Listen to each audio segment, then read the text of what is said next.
ওম নমো ভগবতে বাসুদেবায়। জয় শ্রীকৃষ্ণ। রাধে রাধে। আমাদের প্রায় সব বাড়িতেই তুলসী গাছ থাকে সনাতন ধর্মের ব্যক্তিদের, কিন্তু তুলসী গাছের সামনে অনেক সময় আমরা এমন কিছু জিনিস রেখে থাকি যা রাখা কিন্তু একদমই উচিত নয়।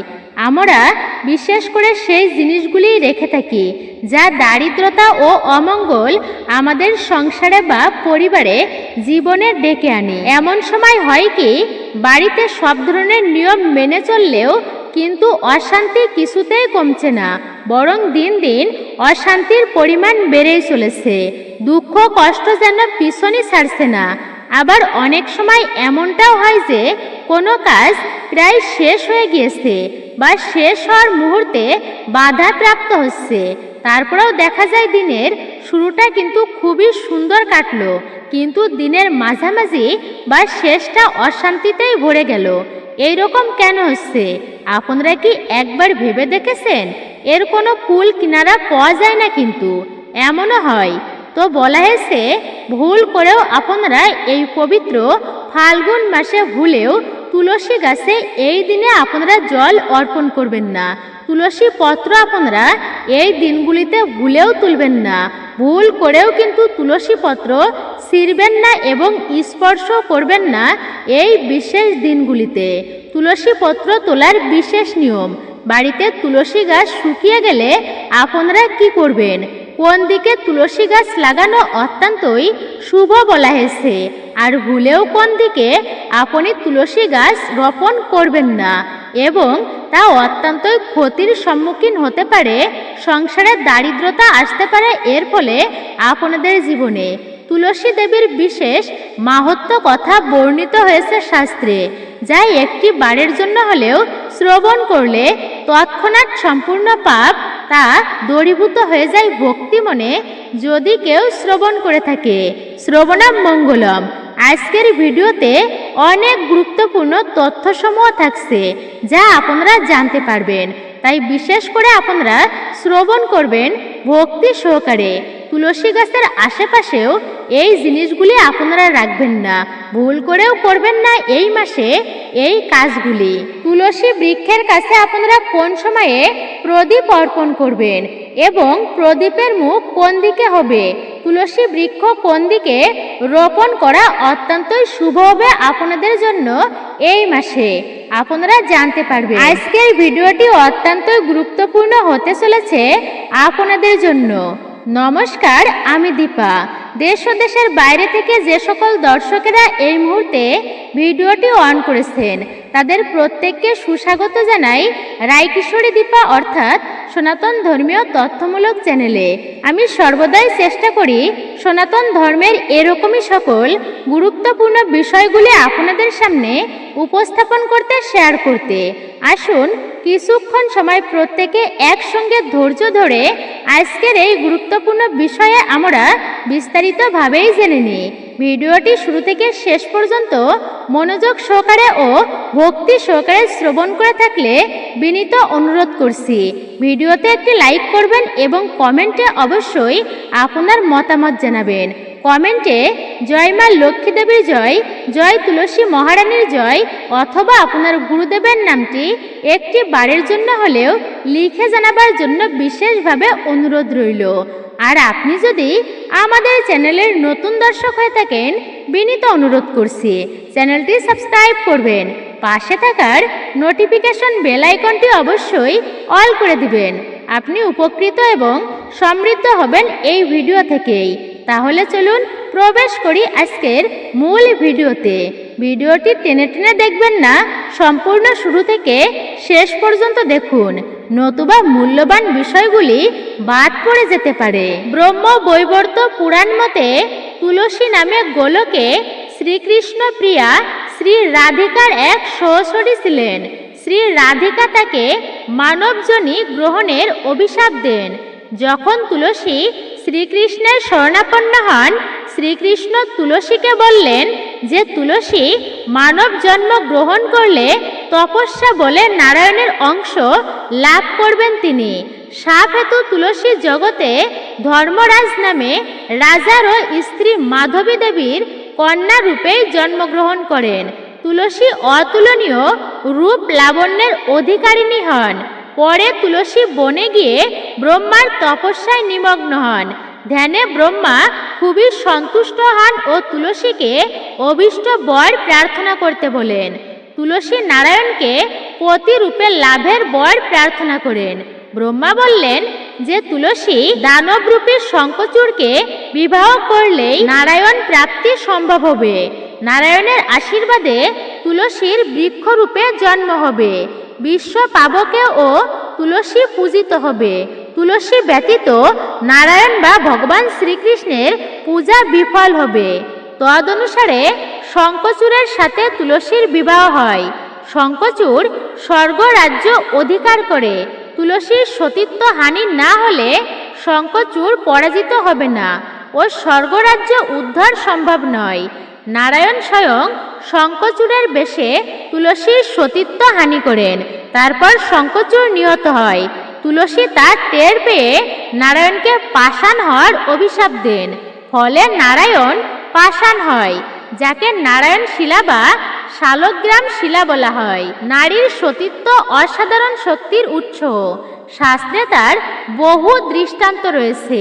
স্বামীর মৃত্যুতে তুলসী নারায়ণের চরণে পতিত হয়ে কান্না করতে আরম্ভ করলেন। তখন নারায়ণ তুলসীকে বললেন, তুলসীর এই দেহ ত্যাগে লক্ষ্মী সদৃশ্য নারায়ণের প্রিয়া হবেন। নারায়ণের বরে তুলসীর এই দেহ গণ্ডকী নদী ও কেশদাম তুলসী বৃক্ষ রূপে জন্মগ্রহণ করবে। তদবধি নারায়ণ শিলারূপে আবহমান ও সর্বদা তুলসী যুক্তই থাকেন। তুলসী ব্যতীত নারায়ণ পূজা হয় না। তুলসী কার্তিক মাসের অমাবস্যা তিথিতে ধরাতলে তরু রূপে জন্মগ্রহণ করেন। কার্তিক মাসে তুলসী পাতা দিয়ে যারা নারায়ণের পূজা অর্চনা করেন এবং দর্শন, স্পর্শন, ধ্যান, প্রণাম, অর্চন, রোপণ ও সেবন করেন, তারা কোটি সহস্র যুগ শ্রী হরি গৃহেই বাস করেন। যারা তুলসী বৃক্ষ রোপণ করেন, এই বৃক্ষের মূল যত বিস্তৃত হতে থাকে তত যুগ সহস্র পরিমাণ তাদের পূর্ণ বিস্তৃত হতেই থাকে। তুলসী পাতা দিয়ে যিনি নারায়ণের পূজা অর্চনা করেন, তার জন্ম জন্মার্জিত পাতক পর্যন্ত বিনষ্ট হয়, পাপ দূরীভূত হয়। বায়ু তুলসী গন্ধ নিয়ে যেই দিকে প্রবাহিত হয় সেই দিকই পবিত্র হয়ে যায়। তুলসী বনে পিতৃ শ্রাদ্ধ অনুষ্ঠিত হলে তা পূর্বপুরুষদের খুবই সন্তুষ্ট করে। এর ফলে তারা বিশেষ আশীর্বাদ বর্ষিত করে ব্যক্তিদেরকে। যেই গৃহে তুলসী তলার মৃত্তিকা থাকে সেই গৃহে যম কিঙ্করেরা প্রবেশ করতে পারে না, অর্থাৎ যমদূত পর্যন্ত সেই গৃহে প্রবেশ করতে পারে না। তুলসী মৃত্তিকা লিপ্ত হয়ে যে ব্যক্তির মৃত্যু হয়, সেই ব্যক্তি যদি ঘোর পাপীও হয়, তবে যমের দূতরা তাকে দমন করতে পারে না, অর্থাৎ সে যমলোকে গমন করে না। তুলসী তলায় প্রদীপ জ্বালালে বৈষ্ণব পদ লাভ হয়। যার গৃহে তুলসী বন থাকে সে গৃহ তীর্থস্বরূপ। নর্মদা ও গোদাবরী নদীতে স্থানে যে পুণ্য হয় তা যদি ভ্রমণ করা হয় বা স্নান করা হয়, সেই সম পুণ্যফল লাভ হয়। তুলসী বন বাড়িতে থাকলে স্বর্গে যে পুণ্যফল প্রাপ্ত হয় সেই ফল লাভ করা যায়। যিনি তুলসী মঞ্জুরি দিয়ে শ্রীবিষ্ণুর পূজা করেন তার আর পুনর্জন্ম হয় না, সেই ব্যক্তি মোক্ষ লাভ পর্যন্ত করে। হরিভক্তি বিলাস গ্রন্থে বিশেষ করে উল্লেখিত আছে, গরুড় পুরাণে উল্লেখিত আছে, যিনি তুলসী কানন রোপণ করে তার প্রাণীগণকে সে মুক্তি দান করা হয়ে গিয়েছে। পবিত্র উপবন, বন ও ভবনে যিনি তুলসী রোপণ করে সে পক্ষী ইন্দ্রিয় সত্য করে বলছি। যিনি সপ্ত লোকে স্থাপন করেছেন তিনি এক মুহূর্তে তুলসী কাননে বিশ্রাম করেন। যিনি তিনি নিঃসংশয়ে কোটি জন্ম জন্মাকৃত পাপ হতে তিনি মুক্ত লাভ করেন।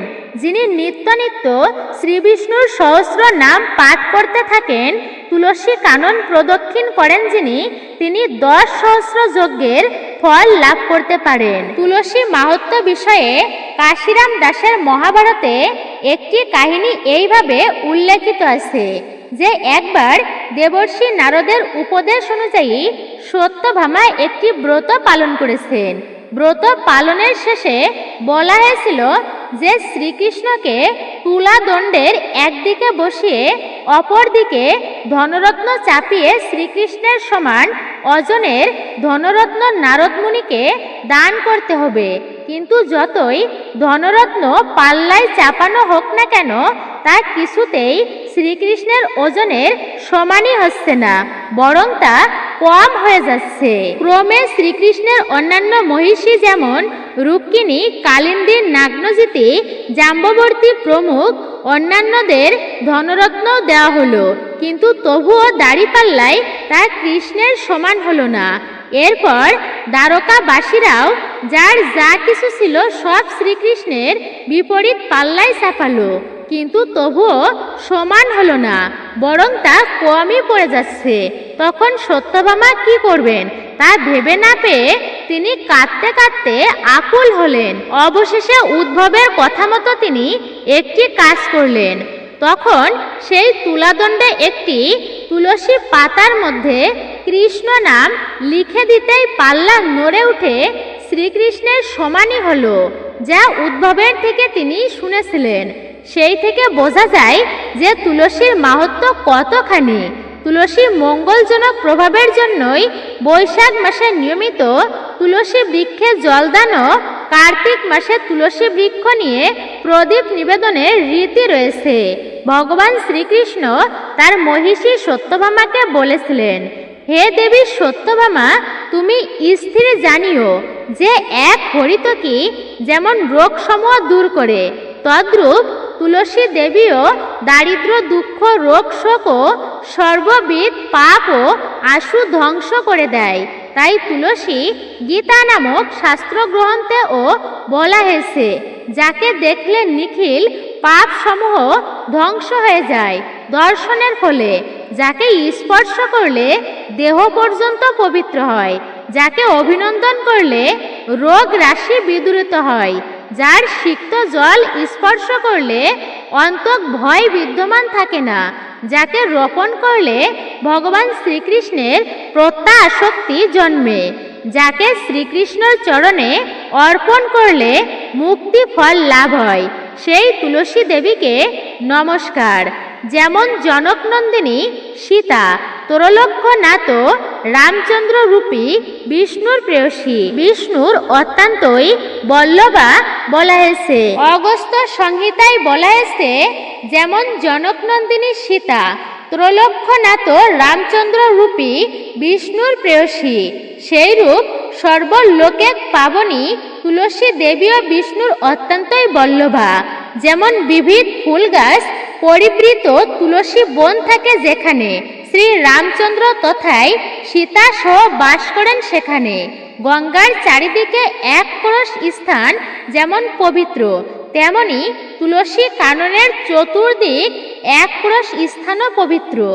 যাহারা তুলসীর সান্নিধ্যে প্রাণ ত্যাগ করেন, তাদেরকে আর নরক যন্ত্রণা ভোগ করতে হয় না, তারা শ্রীবিষ্ণুর পরম পদ প্রাপ্ত হন। প্রভাতে গোত্রোত্থান করিয়া অন্য বস্ত্র দেখাবার পূর্বে যারা অগ্রে তুলসীর দর্শন করে, তাদের অহরাত্র কৃত পাপ তৎক্ষণাৎ বিনষ্ট হয়। এছাড়া শাস্ত্রে বলা হয়েছে, বিশেষ করে অন্তিমে, হ্যাঁ অন্তিমে মানে মৃত্যুকালে যেই মানুষ এক গণ্ডূষ মাত্র তুলসী পত্রের জল পান করতে সক্ষম হন মৃত্যুর আগ মুহূর্তে, তিনি সকল পাপ থেকে বিমুক্ত হয়ে বিষ্ণু লোকে গমন করেন। শ্রী চৈতন্য মহাপ্রভুর তুলসী সেবন লীলাও ছিল অতি অপূর্ব। তো বাড়িতে তুলসী গাছ হঠাৎ করে শুকিয়ে যাওয়া এর কারণ হতে পারে কোনো নেতিবাচক প্রভাব, নাকি পরিবেশগত কারণ পরিবর্তন। তো বিস্তারিত আপনারা অবশ্যই জেনে নিন। তুলসী ঘরের নেতিবাচক শক্তি শোষণ করে নেয়। গাছটি শুকিয়ে গেলে বুঝতে হবে নেতিবাচক শক্তির প্রভাব অতিরিক্ত পরিমাণ বেড়ে গিয়েছে। বাড়ির তুলসী গাছ শুকিয়ে যাওয়া বিশেষ করে যত্ন নেওয়ার পরেও বাস্তু ও ধর্মীয় মতে অশুভ ইঙ্গিত হিসেবেই গণ্য করা হয়। এটি আর্থিক ক্ষতি, পরিবারের নেতিবাচক শক্তির প্রবেশ অথবা বড় কোনো বিপদের সংকেত হতে পারে। তবে সঠিক মাটি, জল ও যত্নের অভাবে এটি বেশি হয়। শুকিয়ে যাওয়া গাছটি মাটির নিচেই পুঁতে দিন বা আপনারা ভাসিয়ে দিন এবং নতুন চারা লাগিয়ে তা প্রতিকারের জন্য তুলসীর বিশেষ আপনারা সেবা অর্চনা করুন। হিন্দু শাস্ত্র মতে তুলসী গাছ খুবই পবিত্র। শাস্ত্রমতে বলা হয়, ঘরের প্রবেশদ্বারে তুলসী গাছ রাখতে পারলে গৃহ শান্তি বজায় থাকে। স্নান সেরে এসে তুলসী তলায় ধূপ দেখানো বা সন্ধ্যাতে তুলসী তলায় প্রদীপ জ্বালানো রীতি সেই যুগ যুগ ধরেই চলে আসছে। বাড়ির মায়েরা মূলত এই দায়িত্ব পালন করে থাকেন। বাড়ি এখন বদলে গিয়েছে বহুতলে, ফলে বাড়িতে আলাদা করে তুলসী মঞ্চ প্রতিষ্ঠা করার জায়গা অনেকেরই নেই। কিন্তু ফ্ল্যাটের বারান্দাতেও অনেকেই তুলসী গাছ রাখেন, নিয়মিত জল দেন। কিন্তু জানেন কি, রোজ তুলসী গাছে জল দিতে নেই। তবে তুলসী গাছের গোড়া সবসময় ভেজা রাখতেই বলা হয়েছে, যাতে শুকিয়ে না থাকে। জ্যোতিষ বিজ্ঞানীদের মতে রবিবার, একাদশী, সূর্যগ্রহণের দিন তুলসী গাছে জল একদমই দিতে নেই। শাস্ত্রে বলা হয়, দুর্ভোগ কাটাতে সবসময় বাড়ির উত্তর দিকে তুলসী গাছ রাখবেন। নিয়ম মেনে সকালে জল আর সন্ধ্যাতে প্রদীপ জ্বালুন। তবে কখনোই টবের মধ্যে ধূপকাঠি দেবেন না আপনারা। পাশে অন্য কোনো থালায় আপনারা ধূপকাঠি জ্বালুন। বৈশাখ মাসকে মাধব মাস বলা হয়। পদ্মপুরাণে বলা হয়েছে, এই মাসে সাদা তুলসীর পূজা অর্চনা করলে গোলক বৃন্দাবনে প্রবেশ করা যায়। রোজ বাড়ির ঠাকুরকে তুলসী দিন, চন্দন গঙ্গাজল সহকারে এই পূজা সারুন। তাহলে বৈকুণ্ঠে ভগবানের নিত্য সেবা লাভ করা যায়।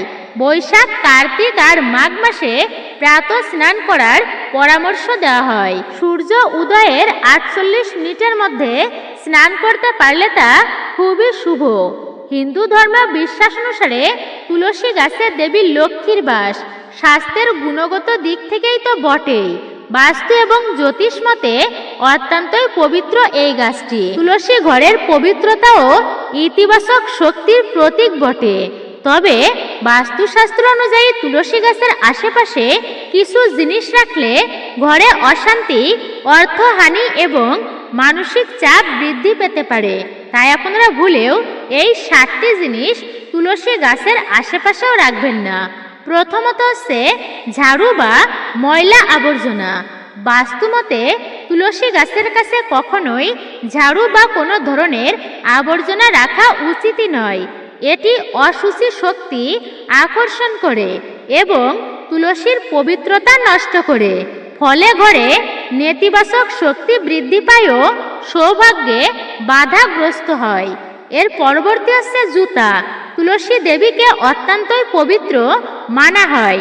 এটি শুধুমাত্র সাধারণ বৃক্ষ নয়, কিন্তু তাই গাছের আশেপাশে দেওয়া জিনিস যেমন জুতা বা স্যান্ডেল রাখলে দেবীর প্রতি অসম্মান দেখানো হয়। এটি বাস্তুদোষ সৃষ্টি করে এবং পরিবারে সদস্যদের জীবনে অশুভ প্রভাব ফেলতে পারে। লোহা বা ধাতব জিনিসপত্র। লোহার জিনিসপত্র যেমন পুরনো যন্ত্রপাতি, ভাঙা লোহার বস্তু ইত্যাদি তুলসীর কাছে রাখা উচিত নয়। এই ধাতব জিনিসগুলি নেতিবাচক শক্তি টানে এবং ইতিবাচক পরিবেশ নষ্ট করে দেয়। শুকনো ফুল বা পাতা। তুলসী গাছের কাছে কখনোই শুকনো ফুল বা পাতা ফেলে রাখা স্বাস্থ্য বিরুদ্ধ। এতে গাছের শক্তি দুর্বল হয়ে যায়। তুলসী গাছের আশেপাশেও শুকনো ফুল বা পাতা ফেলে রাখা বাস্তু বিরুদ্ধ। এতে গাছের শক্তি দুর্বল হয়ে যায় এবং আশেপাশের পরিবেশ অশুভ প্রভাবিত হয়।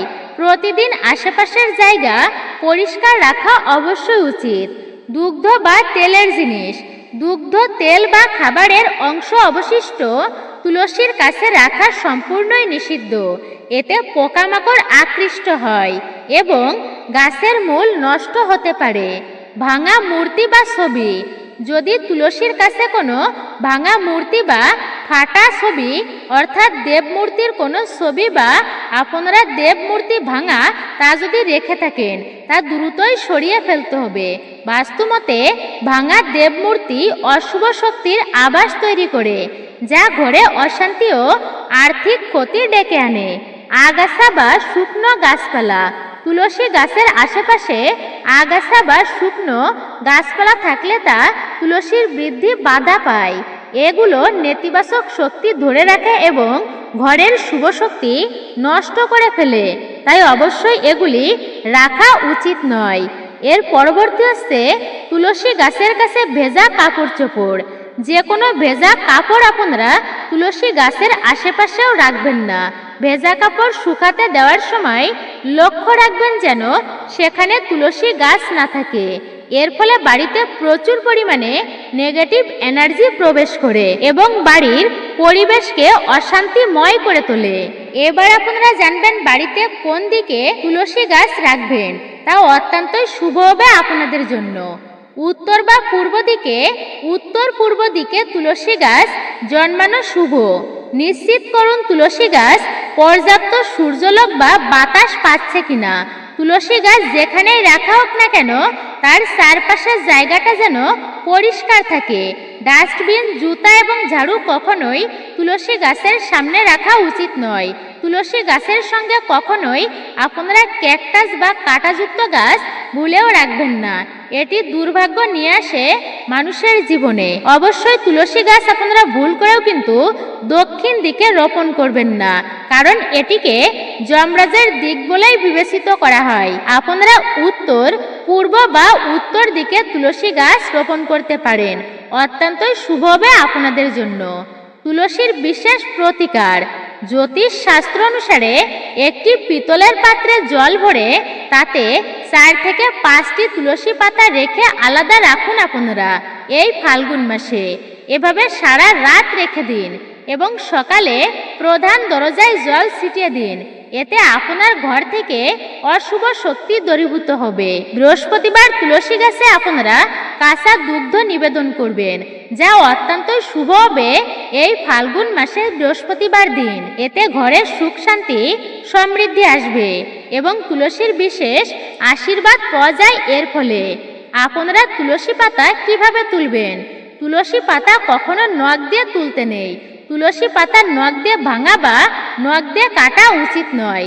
ভাঙার সময় বুড়ো আঙুল ও তর্জনী ব্যবহার করতে হবে, মানে তুলসী পত্র তোলার সময়। স্নান না করে কখনো তুলসী গাছ স্পর্শ করা উচিত নয়। এতে ভগবান বিষ্ণু আপনার উপর ক্রুদ্ধ হতে পারেন। আপনারা বিশেষ করে ভুল করেও এই ফাল্গুন মাসের 4টি রবিবার দিন তুলসী গাছে জল অর্পণ করবেন না। তো রবিবার কেন তুলসীকে জল দেওয়া উচিত নয় সেই বিষয়ে জেনে নিন। হিন্দুরা সকল প্রকার ধর্মীয় ও শুভ কাজে তুলসী গাছ ব্যবহার করেন। প্রতিদিন তুলসী গাছে জল দেওয়া খুবই উপকারী, তবে রবিবারে জল দেওয়া এড়িয়ে চলতে হবে। এর কারণ হচ্ছে এটা বিশ্বাস করা হয় যে দেবী তুলসী ভগবান বিষ্ণুর জন্য রবিবার উপবাস করেন এবং এই দিন হচ্ছে সূর্যদেবের দিন। এই দিনে তাকে জল নিবেদন করলে তার উপবাস ভেঙে যায়। রবিবার দিন ভগবান শ্রীবিষ্ণুর জন্য যেহেতু দেবী উপবাস রাখেন, তাই এই দিনে আপনারা জল অর্পণ করবেন না সেবা করার জন্য।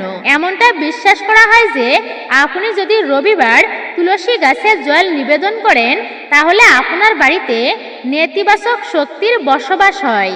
এর কারণে আপনাকে জীবনে অনেক সমস্যার সম্মুখীন হতে পারে এবং দেবী লক্ষ্মীও ক্রুদ্ধ হন এর ফলে। এমন পরিস্থিতিতে রবিবার তুলসী গাছে জল অর্পণ করা উচিত নয়। আপনারা ফাল্গুন মাসের এই রবিবারগুলো ভুলেও কিন্তু তুলসী গাছে জল অর্পণ করবেন না। তুলসী গাছ স্পর্শ করা এড়িয়ে চলুন এবং এর পাতা ভাঙাও নিষিদ্ধ বলা হয়েছে, অর্থাৎ রবিবারে তুলসী পত্র আপনারা বিশেষ করে তুলবেন না। এবং তুলসী পত্র বিশেষ করে আপনারা দুপুর বেলাও তুলবেন না, সন্ধ্যার পরেও কিন্তু আপনারা ছিঁড়বেন না। অমাবস্যা, পূর্ণিমা, একাদশী, দ্বাদশী গ্রহণ, সূর্য গ্রহণ, চন্দ্রগ্রহণ, বিশেষ করে বলা হয়েছে এই যে মহাশিবরাত্রি গেল, এই শিবরাত্রিতে সূর্যগ্রহণ ছিল, আর অমাবস্যা, পূর্ণিমা, চন্দ্রগ্রহণে সামনেই আসছে চন্দ্রগ্রহণ দোল পূর্ণিমাতে। আপনারা এই দিনগুলোতে তুলসী পত্র তুলবেন না এবং ভুলেও কিন্তু এই দিনগুলিতে তুলসী গাছ স্পর্শ করবেন না এবং তুলসী গাছে আপনারা জল অর্পণ করবেন না। তুলসী পত্র আপনারা আগের দিনে তুলে রাখবেন, তারপরে আপনারা একাদশীতে তুলসী পত্র ভগবান বিষ্ণুকে অর্পণ করবেন। অত্যন্তই শুভ হবে আপনাদের জন্য। সনাতন হিন্দু ধর্মে একাদশী তিথিকে সমস্ত তিথির মধ্যে শুভ ও বিশেষ গুরুত্বপূর্ণ বলা হয়েছে। একাদশী তিথি ভগবান বিষ্ণুকে উৎসর্গ করা হয় এবং ভগবান বিষ্ণুর পূজা অর্চনা করা হয় এবং বছরের সমস্ত একাদশী তিথিতে উপবাস করা হয়। একাদশী তিথিতে তুলসীর পূজা করা খুবই শুভ বলেই বিবেচিত। কথিত আছে যে দেবী লক্ষ্মী আসলে তুলসী গাছেই বাস করেন। এই দিনে তুলসী গাছের পূজা করার পাশাপাশি এর নিচে প্রদীপ জ্বালালে ভগবান বিষ্ণুর আশীর্বাদ বিশেষ করে পাওয়া যায়। ভগবান শ্রীবিষ্ণুর পূজায় তুলসী গোষ্ঠের বিশেষ গুরুত্ব রয়েছে এবং তুলসী পূজায় ভগবান বিষ্ণু খুবই খুশি হন। একাদশীর দিন কিভাবে তুলসী গাছের পূজা অর্চনা করা উচিত এবং কেন এই দিনে তুলসী পাতা উপড়ে ফেলা নিষিদ্ধ বলা হয়েছে, অর্থাৎ তুলসী পত্র তুলতে নিষিদ্ধ বলা হয়েছে। ফাল্গুন মাসের 2টি একাদশীতে আপনারা ভুলেও কিন্তু তুলসী গাছে জল অর্পণ করবেন না, তুলসী পত্র তুলবেন না। একাদশীর দিন তুলসী গাছে জল দেওয়া উচিত নয়। কথিত আছে যে তুলসীতে উপবিশিষ্ট দেবী লক্ষ্মী এই দিনে নির্জলা উপবাস করেন। এমন অবস্থায় তুলসী গাছে জল দিলে দেবী লক্ষ্মীর উপবাস ভেঙে যেতে পারে। এমন পরিস্থিতিতে মা লক্ষ্মী রেগে যেতে পারেন। তাই একাদশীর দিন তুলসী গাছে জল দেওয়া উচিত নয়।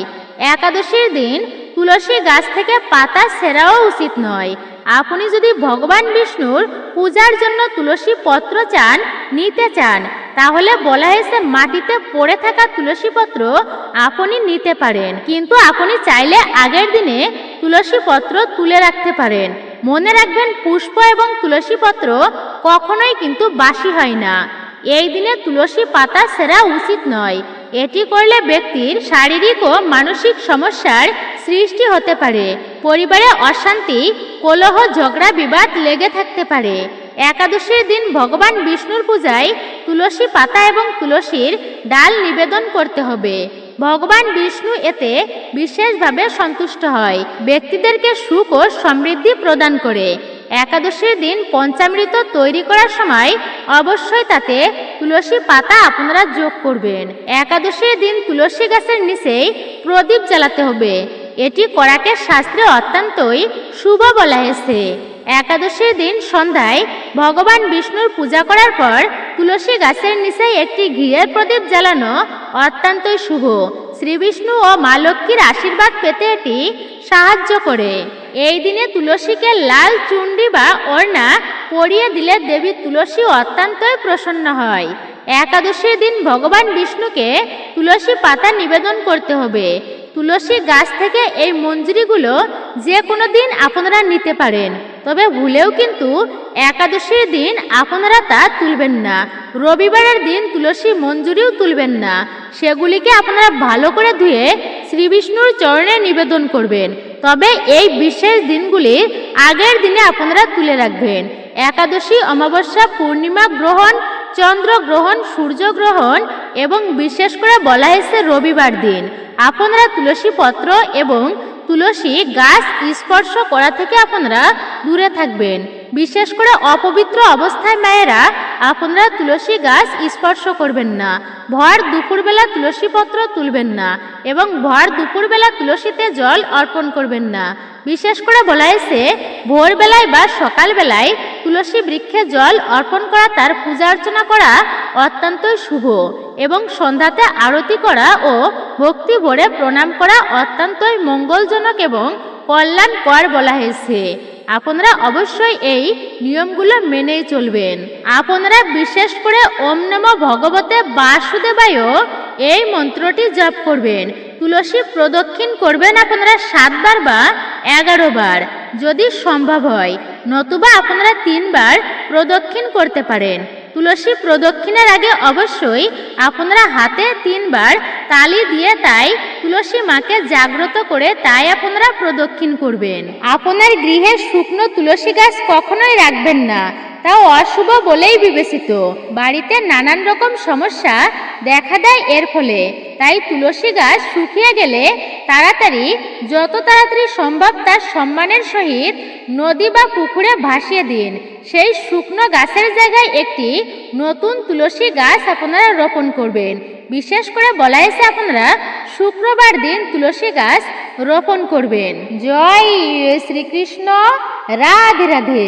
মূলত এটাই ছিল আমাদের রায়কিশোরী দীপা অর্থাৎ সনাতন ধর্মীয় তথ্যমূলক চ্যানেলের আজকের মূল্যবান ভিডিওটি আপনাদের কাছে কেমন লেগেছে মূল্যবান মতামত জানাতে একদমই ভুলবেন না। ভিডিওতে একটি লাইক করবেন এবং কমেন্টে অবশ্যই জয় শ্রীকৃষ্ণের জয়, জয় শ্রী বিষ্ণুর জয় লিখতে একদমই ভুলবেন না। আর আপনি যদি আমাদের চ্যানেলে নতুন এসে থাকেন বা এই প্রথমবার ভিডিও দেখছেন, বিনীত অনুরোধ করব চ্যানেলটি সাবস্ক্রাইব করে পাশে থাকার নোটিফিকেশন বেল ঘন্টাটি বাজিয়ে দিন।